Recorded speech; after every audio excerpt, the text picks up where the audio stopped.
Ako'y gagawa mamaya ng bula-bula ulam. Giniling,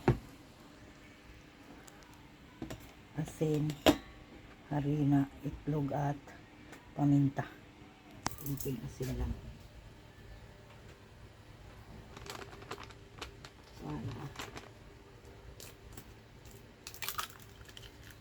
Marami tayong pwedeng gawin ito mamaya.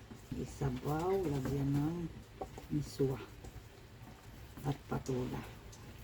Maganda yung kinakamay kasi para nahahalo siya ng maigi. Diba? Diba?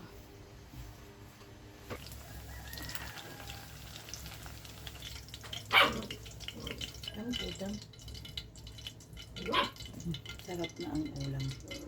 Lalagyan ko ito mamaya ng miswa at patola.